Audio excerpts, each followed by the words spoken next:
एक गांव में रमीना अपने पति व 4 बेटों के साथ रहती थी। वह अपने व अपने परिवार के साथ खूब खुशहाल थी। वह मध्यम आय वाला परिवार था, अतः रमीना परिवार की कमाई का अधिकांश भाग बच्चों की शिक्षा पर खर्च करती थी। पिता भी बच्चों को खूब प्यार करता था। एक दिन अचानक रमीना का पति बीमार हो गया। डॉक्टरों व वैद्य को दिखाया, परंतु उन्हें उसकी बीमारी का पता नहीं लग सका।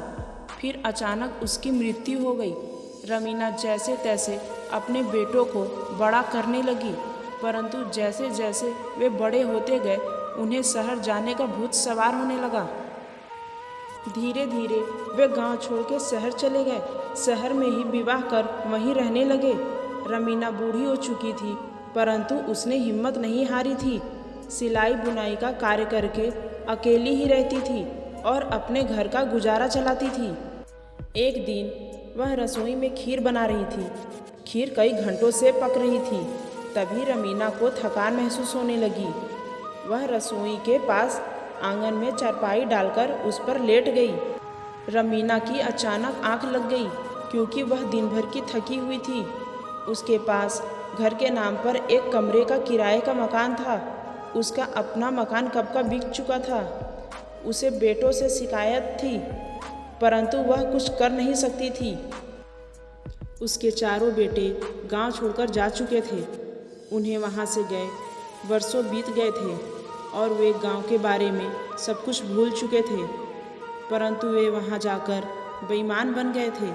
चारों बेटे मिलकर घरों में चोरी करते थे, फिर माल बांटकर उसी से अपने परिवार का गुजारा करते थे।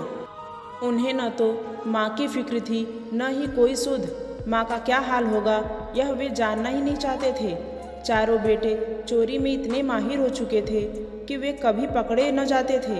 एक दिन उन्होंने एक सराफ के यहाँ चोरी की और खूब माला माल हो गए। लेकिन चोर को तो चोरी के सिवा कुछ करना आता ही नहीं था, अतः वे आलसी बनकर उस माल पर ऐश करने लगे। कुछ ही दिनों से सारा धन और माल समाप्त हो गया। अब उन्हें फिर से धन पाने की चिंता सताने लगी। एक दिन वे चोरी के इरादे से शाम को घर से निकले।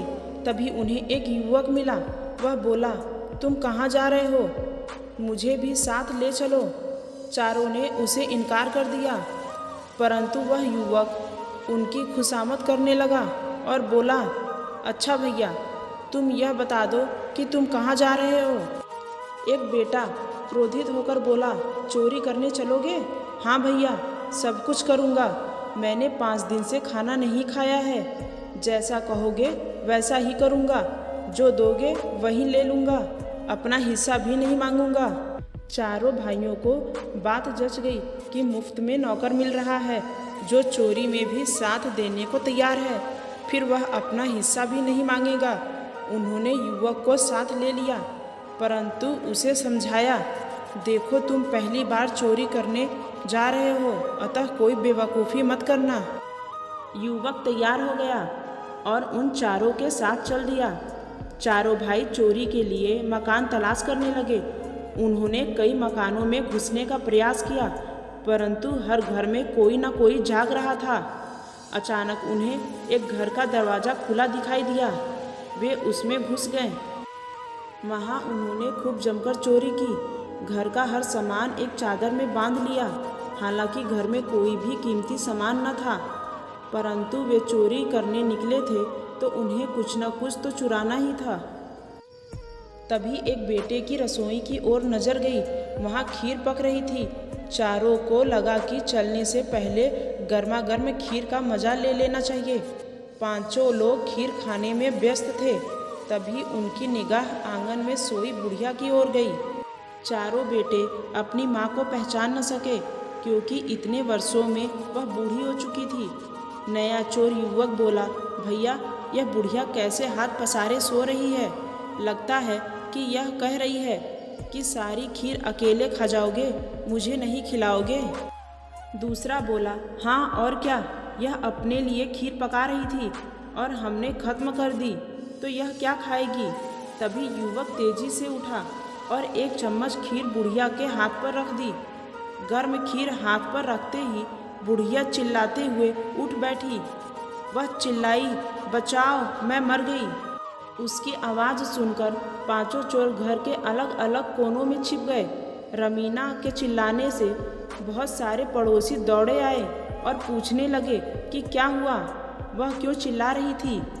अचानक हाथ पर गर्म खीर रखने से और भीड़ इकट्ठी होने से रमीना कुछ समझ ही न सकी कि क्या हुआ। वह नींद में थी। तभी एक पड़ोसी ने पूछा, अम्मा क्या हुआ? रमीना बोली, पता नहीं क्या हुआ, मैं तो सो रही थी। यह खीर मेरे हाथ पर कहाँ से आई, यह तो ऊपर वाला ही जाने। सभी चोर अलग कोनों में छिपे बुढ़िया की बातें सुन रहे थे और घबरा रहे थे कि वे कहीं पकड़े न जाए। युवक जो नया चोर था और पहली बार चोरी करने निकला था, इत्तेफाक से ऊपर छत के किनारे छिपा बैठा था। रमीना की बात सुनकर उसे यूँ लगा कि बुढ़िया ने उसे देख लिया है, तभी कह रही है कि ऊपर वाला जाने। वह ऊपर छिपे छिपे ही जोर से बोला, मैं क्या जानूं, यह तो बाथरूम वाला जाने कि क्या हुआ। युवक की बात सुनकर बाथरूम में छिपा चोर घबरा गया कि वह पकड़ा जाएगा तो उसकी पिटाई होगी। वह स्वयं को बचाने के प्रयास में बोला, मैं क्या जानूं, चरपाई के पीछे वाला जाने।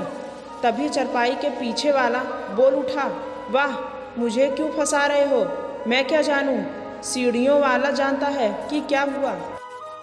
सीढ़ियों वाले ने भी तुरंत इसी तरह चिल्लाकर कहा, मुझे क्यों फंसाते हो, मैं क्या जानूं कि क्या हुआ, यह तो बिस्तर के पीछे वाला जानता है। सारे अड़ोसी पड़ोसी व रमीना हैरान थे कि आवाज़ कहाँ कहाँ से आ रही है। वे सब एक साथ झपट पड़े और पांचों चोरों को पकड़ लिया। पांचों चोरों को जेल में डाल दिया गया। वहाँ पुलिस ने उनका अता पता पूछा तो पता लगा कि उनमें से 4 चोर तो रमीना के ही बेटे थे। चारों ने बहुत मिन्नत की उन्हें बख्श दिया जाए, परंतु रमीना ने कहा, मैं बचाने वाली कौन होती हूँ, जैसी करनी वैसी भरनी।